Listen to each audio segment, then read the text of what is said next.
ॐ अज्ञानतिमिरान्धस्य ज्ञानञ्जनशलाकया चक्षुरुन्मिलितं येन तस्मै श्रीगुरुवे नमः।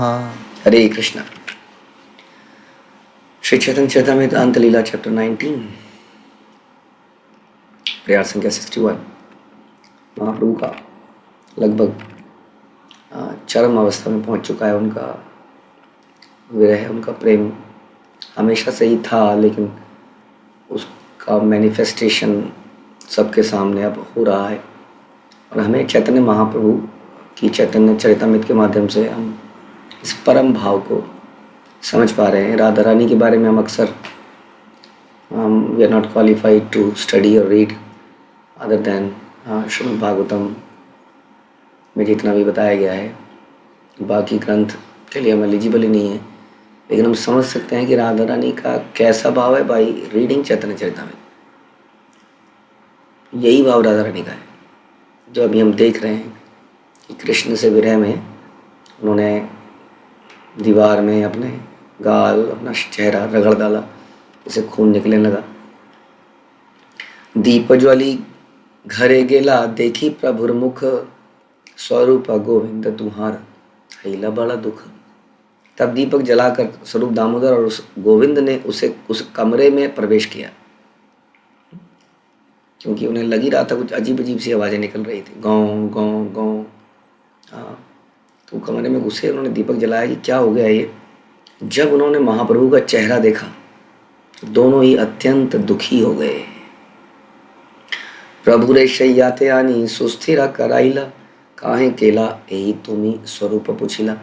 वे महाप्रभु को उनके बिस्तर पर ले आए, उनको शांत किया और तब पूछा, आपने अपने साथ यह क्या कर रखा है। प्रभु कहे न उद्वेग घरे ना पारी रही थे, द्वार चाही भूली शीघ्र बाहिर ही थे। चैतन्य महाप्रभु ने उत्तर दिया, मैं इतने उद्वेग में था कि मैं कमरे में ठहर ही नहीं सका। मैं बाहर जाना चाहता था, दरवाजे की खोज कर रहा था, इसलिए कमरे में इधर उधर घूमने लगा और घूमते घूमते मेरे चेहरे पे चोट लग गई। जैसे अंधेरे में कई बार मुड़ते हैं, डायरेक्शन का नहीं पता होता कि मैं कहाँ हूँ। कई बार हम घर से कहीं बाहर जाते हैं और सो के जब सवेरे उठते हैं तो कुछ समझ नहीं आता कि किधर को दरवाज़ा होगा, क्या होगा ना। दीवार पे सा लगता है धाड़ से। आप वो कह रहे हैं मैं बाहर जाना चाहता था, लेकिन कमरे में इधर उधर समझ ली टकराता रहा, और तो एग्जैक्टली वो चीज़ नहीं बताई। ये उनका विरह में वो ऐसा कर रहे थे। तो बोले कमरे में इधर उधर घूमने लगा, द्वारे ना ही पाया मुख चारे लागी भीते, लागे चारी भीते, क्षत हया रक्त पड़े ना पाई यही थे। दरवाज़ा मैं ढूंढ नहीं पाया, दरवाज़ा ना ढूंढ सकने के कारण अपना मुंह चारों दीवारों पर पटकता रहा, लगता रहा। इससे मेरा मुंह घायल हो गया, रक्त बहने लगा, फिर भी मैं बाहर नहीं जा पाया। उन्माद दशाए प्रभु स्थिर न हे मन, यही करे यही बोले सब उन्माद लक्षण। उन्माद की इस अवस्था में श्री चैतन्य महाप्रभु का मन अस्थिर था। हमारा मन भी अस्थिर रहता है। हमारा मन अस्थिर रहता है भौतिक इच्छाओं के कारण। मन हमेशा संकल्प और विकल्प करता ही रहता है। मुझे ये चाहिए, मुझे ये चाहिए, मुझे ये ऐसा क्यों नहीं हुआ, ये ऐसा क्यों नहीं हुआ। इस मन के कारण हम अत्यंत दुखी रहते हैं सवेरे से लेकर रात तक। ये दिल मांगे मोर का मतलब है ये मन मांगे मोर, और वो कभी सेटिस्फाइड नहीं होता। ये Burns like fire. But problem is कि अगर आप हरिनाम से या भक्ति से कभी सेटिस्फाइड नहीं होंगे तो ये आपको ऊपर की ओर ले जाएगा, उच्चतम दिशाओं में ले जाएगा। यदि आप इंद्रिय तृप्ति से कभी संतुष्ट नहीं रहेंगे तो ये आपको नीचे की तरफ ले जाएगा। Both are not satisfied, but एक ऊपर को जा रहा है उच्च लोकों में भगवान के पास, और एक नीचे की योनियों में जा रहा है। ये फर्क है। तो हमें भौतिक तृष्णाओं से मन को संतुष्ट करना चाहिए, और आध्यात्मिक तृष्णाओं के लिए मन को और ज़्यादा व्याकुल बनाना चाहिए, और ज़्यादा अट्रैक्शन बनानी चाहिए कि वो और मांगे। नहीं, इतना इनफ नहीं है, और जपा, और लेक्चर, और सेवा। तो कह रहे हैं कि उन्माद की इस अवस्था में श्री चैतन्य महाप्रभु का मन अस्थिर था। वे जो भी कहते या करते वे सब उन्माद का लक्षण था।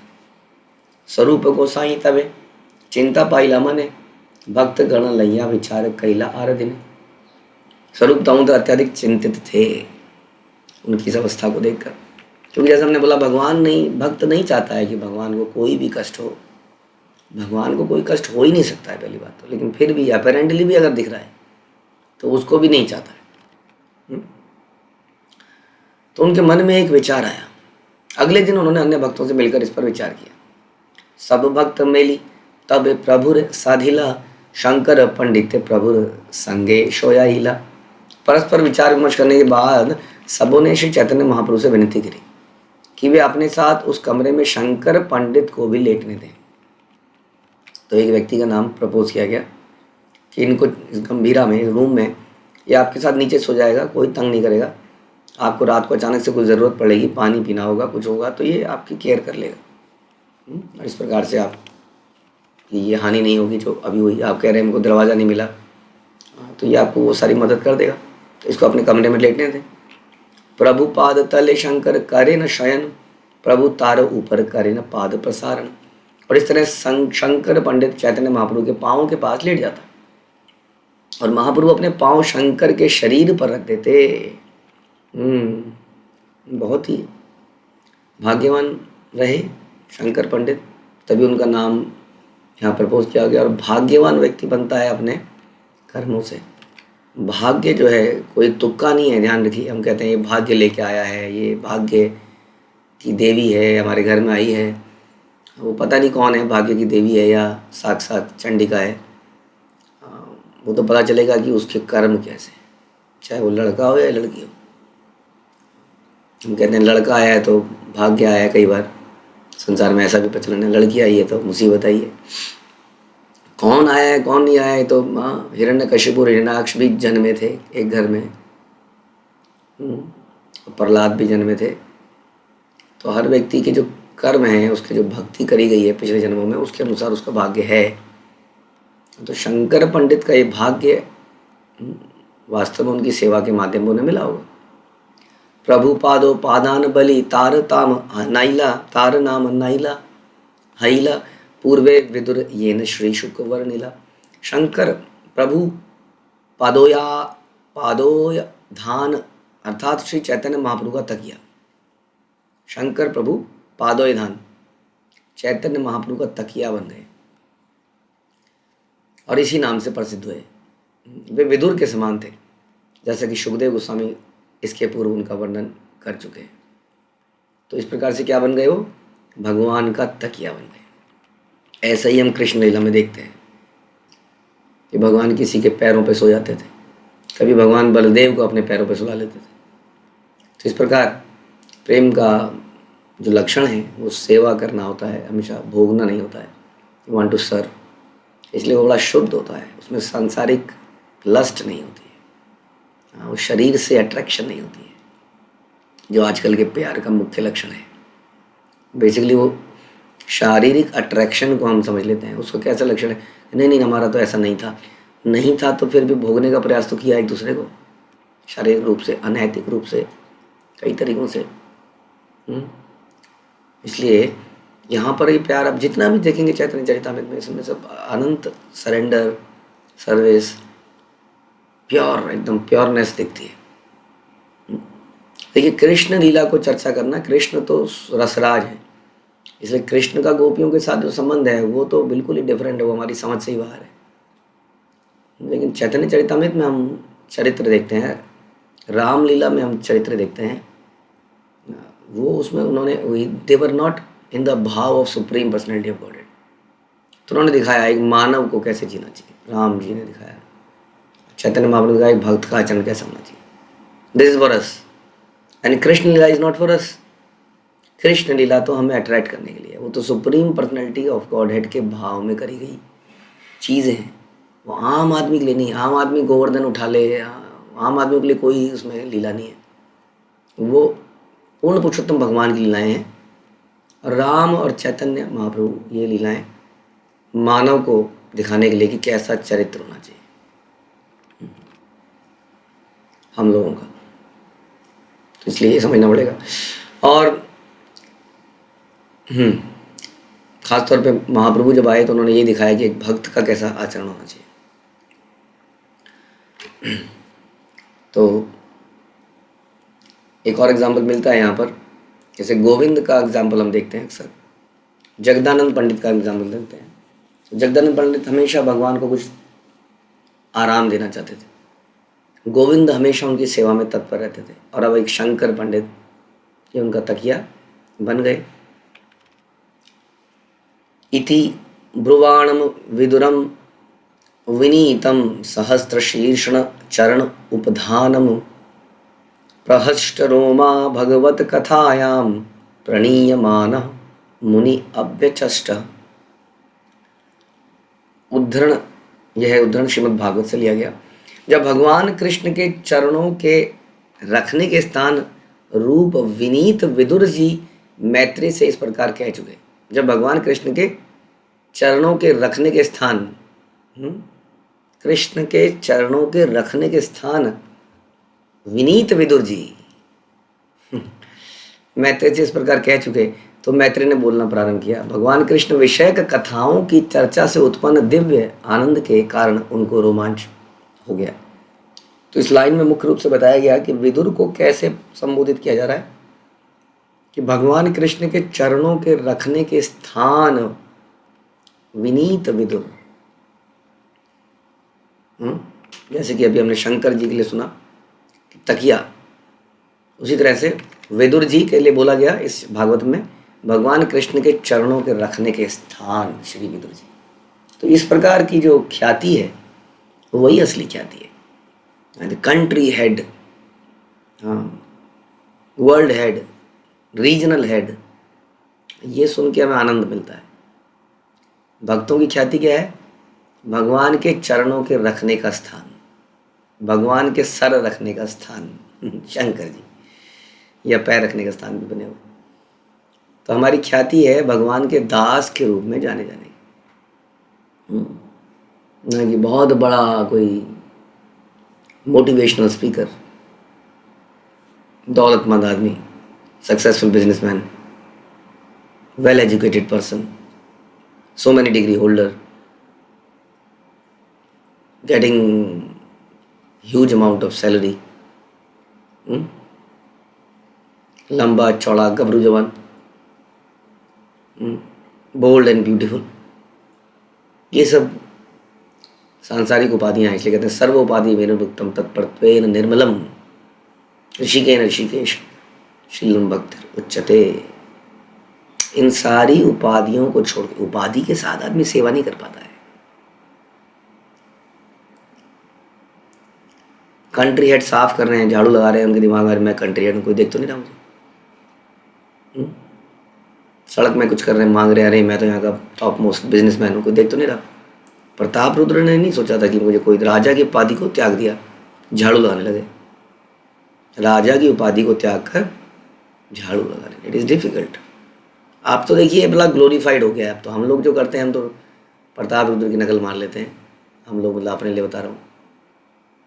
फिर भी इट इज़ डिफ़िकल्ट, क्योंकि जब झाड़ू मारते हैं ना सड़क पे, किसी का थूका होता है, किसी का नाक का गिराया हुआ मिलता है, किसी का गुटखे के पैकेट मिलते हैं। ऑल्दो कि ये इतना ग्लोरीफाइड कर दिया गया है अब कथाओं के माध्यम से झाड़ू मारना। मिनिस्टर, बड़े बड़े मिनिस्टर झाड़ू मारते हैं, वीडियो बनती है, but still it is difficult. सोचिए जब सर्वोपाधि विनुर, जब उसको अनग्लोरीफाइड स्टेट में कभी प्रताप रुद्र ने किया होगा, तब कैसा भाव होगा उनका। जैसे हम सुनते नरोत्तम दास, हम अक्सर उनकी कथा सुनते हैं। He was a prince. Prince समझते हैं आप लोग? राजा का बेटा, राजा का बेटा। और उन्होंने टॉयलेट साफ किया। आजकल के टॉयलेट साफ करने और उसमें बहुत अंतर है। आजकल तो आप फ्लश कर दो, ठीक है, फ्लश करके सब कुछ साफ हो गया, थोड़ा बहुत इधर उधर साफ कर लिया, बट लिटरली आप मल के साथ डील नहीं करते हैं। पर उस ज़माने में जहाँ पर जंगल में किसी जगह पर ही आपने मल कर दिया, उसको साफ करना इज डिफिकल्ट। सोचिए, that is what he did with Loknath Goswami. वो इस तरह का, और वो भी बिना बताए चुपके से, ताकि उन्हें पता ना चल जाए, नहीं तो मना कर देंगे करने को। इट इज़ डिफिकल्ट टू, इस तरह की जगह साफ करना मुश्किल है। मिट्टी को, मिट्टी में मल है, उसको साफ करना, उसमें झाड़ू मारेंगे तो मल ही जाएगा इधर उधर। अरे फ्लश करना इज वेरी इजी। तो प्रिंस ने, सन ऑफ किंग, उसने ऐसा किया। तो ये जो है ना, इसलिए बार बार हमें ये दिखता है कि हमारी जो ख्याति है वो इस प्रकार जाने जाने की है। भक्त हनुमान, रामदास हनुमान, इस रूप में जाने की है। ना कि अगेन वेरी इंटेलिजेंट पर्सन, हाँ बहुत इंटेलिजेंट है उनका बच्चा, माँ का जो है गर्व बढ़ जाता है, इंटेलिजेंट, मेरा बच्चा इंटेलिजेंट निकला, बहुत ही सुंदर मेंटेन किया अपना घर, you are an excellent housewife. हाँ देखिए मैंने घर की चीज़ों को कितना व्यवस्थित किया है। तो ये जो ख्यातियाँ हैं, ये जो उपलब्धियाँ हैं, ये जो उपाधियाँ हैं, इसलिए कहते हैं सर्वोपाधि विनिर्मुक्तम तत्परत्वेन निर्मलम, we should be known by our devotion and service. यही सबसे बड़ी ख्याति है, ऐसा रामानंद राय चैतन्य महाप्रभु कहते हैं। ये सबसे बड़ी ख्याति क्या है? भगवान के दास के रूप में जाना जाना, ये सबसे बड़ी ख्याति है। तो यहाँ पर विदुर और शंकर जी का एग्जाम्पल लिया गया, जो इसी नाम से जाने जाते हैं। विदुर मतलब कौन विदुर? भगवान के कृष्ण के चरण के रखने के स्थान, विनीत विदुर। शू स्टैंड होता है ना, shoe stand, so he has been referred like shoe stand, भगवान का शू स्टैंड विदुर। और ये सबसे बड़ी उपाधि है, ऐसा ही हम बता रहे हैं। शंकर करे न प्रभुर पाद संवाहन, घुमा यहाँ पड़े न तेछे करे न शयन। शंकर जी श्री चैतन्य महाप्रभु के पांव दबाते, किंतु पांव दबाते दबाते सोने लगते और इस प्रकार लेट जाते। मतलब महाप्रभु तो सो गए हैं और सोते हुए महाप्रभु के पैर दबाए जा रहे हैं। किसी के पैर दबाते दबाते दबाते सोने वाले को बड़े अच्छी नींद आती है। वो सो रहा है, उसके पैर दबाए जाओ तो थोड़ी देर में वो सो जाएगा। आजकल पेशेंस की कमी होने के कारण अगर आपका बच्चा भी आपका पैर दबाता है तो 2 मिनट बाद बोलेगा हो गया हो गया। ऐसा व्यक्ति आपको कहीं मिला आजकल जो आपके पैर दबाता रहे, आप सो जाए और वो फिर भी ना सोए, वो दबाते रहे और दबाते ही उसको नींद आ जाए, वहीं पड़ जाए। ये भाव पैदा करना डिफिकल्ट है, और ये भाव अगर हम अपने अंदर पैदा कर पाए तो मे भी आसपास भी पैदा कर पाएंगे, और इससे परम आनंद मिलता है, परम संतुष्टि मिलती है। अगर कोई पैर दबाने ना दे तो क्या करें? तो फिर दूसरे तरीके से ऐसी सेवा, इस प्रकार की सेवा जिसमें करते करते ही निद्रा आ गई और हम सो गए, जिसमें बदले में और कुछ नहीं चाहिए था, कृपया कल भी ये सेवा दे देना, ये चाहिए और मिल ही जाएगी। संसार में कंपटीशन ही नहीं है, यही तो लक्ष्मण की माँ ने, मैं कई बार आपको बताया सुमित्रा, कि बेटा देयर इज नो कंपटीशन। राजगद्दी के लिए तो कंपटीशन हो रहा है, भरत बने राम बने, लेकिन सेवा के लिए कहीं आप देखोगे संसार में कंपटीशन ही नहीं है। ऐसा लगता है, वो जो कंपटीशन करते हैं ना लोग सेवा के लिए, वो मूर्ख लोग हैं, उन्हें सेवा दिखती नहीं है, अंधे हैं। जब कोई करने लगता है तो उसकी सेवा को छीनने की कोशिश, अरे ये कर दिया, ओ इसने कर दिया, इसने नाम कमा लिया, ये वाली सेवा मैं करूँगी, ये वाली सेवा मैं करना चाहता हूँ। जो इंटेलिजेंट आदमी कहता था कर लो, तब तक वो कोई दूसरी सेवा ढूंढ लाता है। हाँ, तो कंपटीशन तो मूर्ख लोगों का है। जो इंटेलिजेंट है वो देखता अरे अनंत भगवान की सेवाएं हैं, अनंत, और वो उस व्यक्ति का भाव बहुत ज़्यादा अच्छा होता है, क्योंकि वो मर तड़ के करना चाहता है, इसलिए उससे कोई कंपटीशन कर ही नहीं पाता है। फिर लोगों में खुजलाहट होती है, झुंझलाहट होती है, क्योंकि वो कर नहीं पाते, और वो जी जान करके तोड़ के कर रहा है अपने आप को, तो वो अपने आप ही हृदय का प्रेम ले जाता है।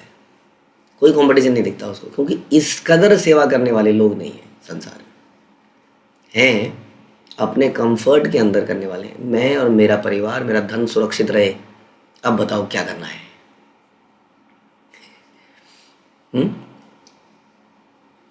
इसलिए आज भी भरत और लक्ष्मण का नाम लिया जाता है। उन्होंने अपने आप को समाप्त करके सेवा करी। आज भी हम उनकी कथाएं सुनते हैं तो आंसू आ जाते हैं आंखों में। Hanuman, Bharat, Lakshman, excellent example. And then in our परंपरा हमने डिस्कस किया नरोत्तम, और बहुत सारे, एक नहीं, शिला प्रभुपाद अपने आप को समाप्त करके सेवा किया। Where is the competition? एक जगत गुरु शिला प्रभुपाद की जय। He became the guru of the world just because उनकी सर्विस एटीट्यूड जी तोड़ गई। कोई कंपटीशन है ही नहीं, आप देखेंगे कभी। और भगवान इतने अनंत है कि सबके लिए एम्पल स्कोप है। बट अगर कोई इस प्रकार कदर करना चाहे तो ये पैर दबाते दबाते ही वहीं सो गए। उघाड़ अंगे पड़िया शंकर निद्रा जाय, प्रभु उठी आपन का था ताहारे जड़ाए। वे शरीर को बिना ढके ही सो जाते थे और चैतन्य महाप्रभु जग कर उन पर अपनी रजाई डाल देते थे। भक्त वत्सल जनार्दना, भगवान भक्त वत्सल हैं, वो प्रेम के आगार हैं, वही हमें प्रेम करना सिखाते हैं। उनके चरित्र से हम देख सकते हैं कैसे प्रेम किया जाता है। ऑल दो इज गॉड द सुप्रीम, फिर भी वो इस कदर नीचे आकर सेवा करते हैं।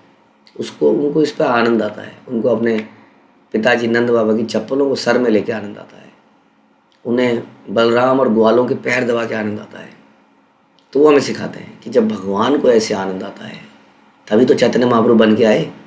एक सर्वेंट, कृष्ण की सर्वोत्तम सर्वेंट श्रीमती राधा रानी, राधा रानी के भाव में भगवान आते हैं, यानी कि सर्वेंट, टॉप मोस्ट सर्वेंट। और देख भी रहे हैं उनके चरित्र से।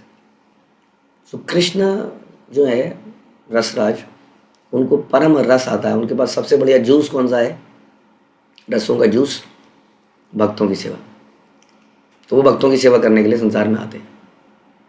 लेकिन उनके भक्त जो है वो भगवान बनना चाहते हैं, या संसार के लोग भगवान बनना चाहते हैं। तो वे शरीर को बिना ढके ही सो जाते थे और चैतन्य महाप्रभु उन पर अपनी रजाई डाल देते। निरंतर घुमाए शंकर शीघ्र चेतन, वसी पाद चापी करे रात्रि जागरण। शंकर पंडित सदा सो तो जाते थे किंतु शीघ्र ही जाग कर बैठ जाते थे। जब झपकी आ गई, पैर दबाते दबाते आधी रात बीत गई, आदमी थक जाता है सेवा करते करते ही। झपकी आ गई, लेट गया, और जैसी झपकी खुली वो तुरंत खड़ा हुआ, ये मैं क्या कर रहा हूँ। शीघ्र ही जाग कर बैठ जाते और पुनः चैतन्य महाप्रभु के पांव दबाने लगते। इस तरह वो पूरी रात जागते रहते। हमें प्रार्थना करनी चाहिए कि ऐसा भाव हमारे अंदर पैदा हो। We should go beyond the limits of the body somehow. ऐसा पॉसिबल है, ऐसा हमें हमारे आचार्यों ने तो करके दिखाया है। इसलिए इम्पॉसिबल नहीं बोलना चाहिए कभी भी। नहीं हमसे नहीं हो पाता है। आप जानते नहीं हमारे शारीरिक समस्याएं हैं, आप जानते नहीं है कितनी भागदौड़ है, आप जानते नहीं है कितना भागते रहते हैं। कहाँ भाग रहे हैं आप, किधर को भाग रहे हैं? यह सारा संसार भी भाग रहा है बहुत तेज़ी से, पर किस डायरेक्शन में भाग रहे हैं? हम कितनी बार सुन चुके हैं शिला प्रभुपाद का एग्जाम्पल और भक्ति सिद्धांत भक्ति Vinod Thakur. It is almost impossible कि कोई व्यक्ति रात को 9-10 बजे सोए, 12 बजे उठ जाए, उसके बाद ग्रंथों की रचना करे। दैट मीन्स पॉसिबल है। तो शिला प्रभुपाद का कोई पता नहीं, हमारे he was Jagat Guru all दो, बट हम ऐसे नहीं कह सकते कि उनका शरीर तो आध्यात्मिक था। ये उनके गुणगान को कम करना हो जाएगा। बल्कि गुणगान की तभी होगा कि मानव शरीर में भी उन्होंने अमानवीय काम किए। तो इसी तरह से हमें यद कृपा तव हम बंदे श्री गुरु दीन तारणे मूकम करोति वाचालम पंगुम लांघयते गिरिम। लंगड़ा व्यक्ति पहाड़ कैसे चढ़े और गूंगा व्यक्ति बोले कैसे, प्रवचन कैसे दे? लेकिन गुरु की कृपा से ऐसा हो सकता है। ये प्रसाद है पूरे सर्वआशा, ऐसा होता आया है। तो पूरी रात जागना इज डिफिकल्ट सेवा करते करते। तो शीघ्र ही जाग कर बैठ जाते, पुनः चैतन्य महाप्रभु के पैर दबाने लगते। आदमी को लगता है सो तो गए, अब क्या है, सो गए। इसलिए कह रहे हैं कि हमने हमारी लिमिट्स हैं सेवा की।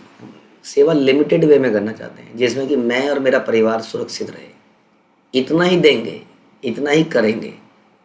हमने कहीं ना कहीं लिमिट कर रखा है, इसलिए हमें वो टेस्ट नहीं मिल रहा है, इसका कोई फ़ायदा नहीं हो रहा। हमें लग रहा है कि हम, कई बार लोग बोलते ना, हाउ डू यू बैलेंस। अब चिड़ मस्ती है इस प्रश्न से। कई बार लोग पूछते थे, how do you balance your family life and this life. What kind of balance? एक ही लाइफ है बस, जीवेर स्वरूप किस नित्य कृष्णदास, एक ही तो है, बैलेंस ही एक ही है। अगर इसको बना के रखोगे तो बाकी चीज़ अपने आप बैलेंस भगवान करते हैं। हम क्या करेंगे बैलेंस? वो भी एक घटना होगी, पूरा अनबैलेंस हो जाएगा घर के अंदर सब कुछ। कौन कंट्रोल करता है हम घटनाओं को? भगवान ही तो कर रहे हैं, हम क्या बैलेंस करेंगे? जो एकमात्र भाव भगवान की सेवा होगी, यही एक बैलेंस है बस। बाकी बैलेंस तो वही बनाते हैं ज़िंदगी में। तो जब बैलेंस बनाने के चक्कर में रहेंगे, इतना ही, इतने में ये भी करना है, उसको भी देखना है, तो क्या होगा, वो रस नहीं आएगा, वो आनंद नहीं आएगा, उससे वंचित रह जाएंगे। हम सोचेंगे हमारा फ़ायदा हो रहा है, हम आगे बढ़ रहे हैं, हम बैलेंस कर पा रहे हैं, और पता नहीं कब हमें पता चलेगा अरे बैलेंस तो करना ही नहीं था। ये थोड़ा अजीब सी बात बोली हमने, और वास्तव में सच तो यही है कि जो भी समाज संसार में हम, हमारा परिवार, हमारी जॉब, हमें लगता है कि हम बैलेंस कर रहे हैं, बैलेंस तो भगवान ही कर रहे हैं। यही पता ही, अचानक से कोई डिसीजन होता है, the company is moving to Hyderabad, हो गया ख़त्म, कंपनी 10,000 लोगों को निकाल रही है, हो गया बैलेंस ख़त्म।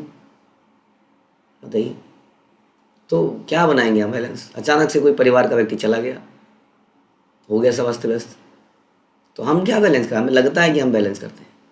बैलेंस जीवन में एक ही है, भगवान की सेवा करते करते समाप्त हो जाना, लाइक भरत महाराज, like Lakshman, like Hanuman ji, like और एंटायर गुरु परंपरा जिन्होंने ऐसा किया, लाइक षड गोस्वामी, लाइक अदर,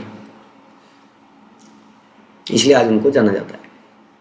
तो हम सब एक दूसरे की प्रेरणा बने, that is the purpose of devotee association, और प्रेरणा से सीखें एक दूसरे से। जब एक दूसरे को देखेंगे ना कुछ करते हुए, तो दूसरे को, अरे मैं क्या कर रहा हूँ, मैं तो कुछ कर ही नहीं रहा। यही फ़ायदा होता है भक्त संघ का। हमें लगता है हम बहुत कुछ कर रहे हैं, अचानक से किसी को देखते हैं, ओह कुछ नहीं कर रहा हूँ। इस प्रकार की प्रेरणा लें और फिर दूसरे के लिए प्रेरणा बने, सबके लिए, हम सब के लिए। तो इस प्रकार से हर कोई अपने को संतुष्ट ना कर ले, ये बैलेंस हो गया जी, इतना हो गया, बस बहुत हो गया आज के लिए, अब जरा इधर भी देख लेते हैं, इधर भी देख लेते हैं। तो ऐसा नहीं किया इन लोगों ने। भगवान सो गए थे, फिर भी पैर दबाते रहे, जागते रहे, ये सोच के कि ये मेरे को एक गोल्डन अपॉर्चुनिटी मिली है, इसको कैसे छोड़ दूँ मैं। सेवा इज गोल्डन अपॉर्चुनिटी।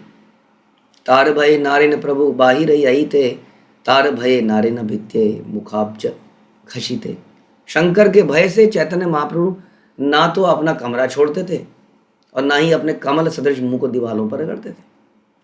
यही पर्पस था स्वरूप दामोदर गोविंद का, इसी को रोकने के लिए उनको रखा गया था। बिल्कुल परफेक्ट आदमी जो सोता ही नहीं था। अब महाप्रभु इस चक्कर में ये सब करना बंद कर दिया उन्होंने। यही लीला महाप्रभु रघुनाथ दास गौरांग स्तव कल्प वृक्ष करी अच्छे प्रकाश। और ये चैतन्य महाप्रभु की जो लीला है, इसका बहुत सुंदर वर्णन किया है रघुनाथ दास गोस्वामी ने अपनी पुस्तक गौरांग स्तव कल्प वृक्ष में। क्या बोला गया है? स्वकीयस्य प्राणार्बुद बुध सदृश्य गोष्ठस्य विरहात प्रलापान उन्माद सततम अतिकुर्वन् विकलधि दग्धत भित्तौ शश्वत वदन विधु घर्षेण रुधिरम शतोत्थम गौरांग हृदय उदयन माम मदयति। श्री चैतन्य महाप्रभु अपने प्राण तुल्य वृंदावन अनेक मित्रों के विरह के कारण उन्मत्त की तरह बातें करते। प्राण तुल्य वृंदावन के अनेक मित्र, उनसे विरह इनको महसूस होता था। हमें भी विरह महसूस हो जाता है पुरानी बातों को। हाँ, मेरा बचपन का एक दोस्त था, बहुत ही प्रिय दोस्त था, प्रभु जी बहुत मन कर रहा है उससे मिलने का, एक बार मिला है। हाँ, मेरा वो वाला लेटेस्ट, बहुत जन्म से वहाँ गए नहीं, उसको मिला है। तो हमें भी विरह महसूस होता है, लेकिन हमें सोचना चाहिए कि हमें किस तरफ डेवलप करना है। ये तो ह्यूमन नेचर है, इमोशंस। लेकिन हम अक्सर कहते हैं इमोशंस को गाइड करना हमारा काम है। इमोशन तो किसी प्रोस्टिट्यूट के लिए भी हो जाता है। हाँ, मेरा सच्चा प्यार है, मैं उसको इस तरह से नहीं देखता हूँ। वो हमें भी नहीं पता होता हम किस तरह से देखते हैं। हमें लगता है कि हमारा सच्चा प्यार है, बट प्यार की कोई डेफिनेशन, कोई सैंक्शनिंग भी तो होनी चाहिए, वेदर दिस इज राइट और रॉन्ग। ऐसा थोड़ी कि जो प्यार दिन में आ गया वो सच्चा प्यार हो गया आपका। जिसके लिए भाव आ गया। तुम चाहे कहीं भी जाओ, मेरा प्यार मेरे हृदय में तुम्हारे लिए प्यार बना रहेगा। तुम्हारी चाहे शादी भी हो जाए, पिक्चर में देखते हैं ना, लेकिन मैं तुमसे प्यार करता रहूँगा। अरे किसी से पूछा है कि ये सही प्यार है कि गलत प्यार है? तो आप कह रहे हैं कि ये प्यार है। तो इसलिए ये इमोशंस को गाइड करना भी हमारा काम है, और फिर डेवलप करना वहाँ पर कि हाँ, यहाँ पर इस भाव से ऐसे डेवलप करना है। Bhakti is not emotionless, but the correct emotion which have been sanctioned emotions, regulated और उसके बाद अगर उस दिशा में कर रहे हैं तो वहाँ पर वो अनलिमिटेडली बढ़ाया जा सकता है, जैसे चैतन्य महाप्रभु बढ़ा रहे हैं, देखा रहे हैं। तो महाप्रभु का विरह किससे था? प्राण तुल्य वृंदावन के उनके मित्र। हाँ, तो हमारा भी, क्योंकि हम लोग सब ब्रजवासी हैं या होना चाहते हैं, तो उनके प्रति विरह ही सर्वोत्तम विरह है। उनकी बुद्धि विकृत हो गई थी, वे दिन रात अपने चंद्रमा सरित मुखड़े को दीवारों पर रगड़ते जिससे घावों से रक्त बहता रहता था। ऐसे चैतन्य महाप्रभु मेरे हृदय में उदित हों और मुझे प्रेम से उन्मत्त कर दें। और इस तरह यही मत महाप्रभु रात्रि दिवसे प्रेम सिंधु मग्न रहे कभू डूबे भासे। इस तरह चैतन्य महाप्रभु रात दिन कृष्ण के प्रेम रूपी सिंधु में मग्न रहते, कभी वे डूबे रहते, कभी कभी तैरते रहते। तो तैरते तैरते, तैरने को आप कह सकते हैं जब अंत भाव भी और बाहरी भाव भी मिक्स। डूबने में तो केवल इंटरनल, हाँ, और तैरने में आदमी, मैंने बताया था ना कि आदमी तैरने में थोड़ा सा पानी में पूरा डूबा नहीं होता है, अपनी थोड़ा बाहरी चेतना भी है। तो इस प्रकार से समाज में कभी कभी दिखाने के लिए आदमी इस तरह से दिखाता है कि वो बैलेंस कर रहा है लेकिन अंदर से वो जानता है कि एक ही व्यक्ति बैलेंस कर रहा है, सब कुछ चला रहा है, वह भगवान। और उन्हीं की भक्ति में डूबे रहना चैतन्य महाप्रभु उनके भक्त संगी हमें सिखा रहे हैं। ये हमने प्राप्त कर लिया तो सब कुछ प्राप्त कर लिया, नहीं तो कुछ भी प्राप्त नहीं किया। श्री चैतन्य चरितामृत की जय, श्री कृष्णदास कविराज की जय, श्री श्रील प्रभुपाद की जय।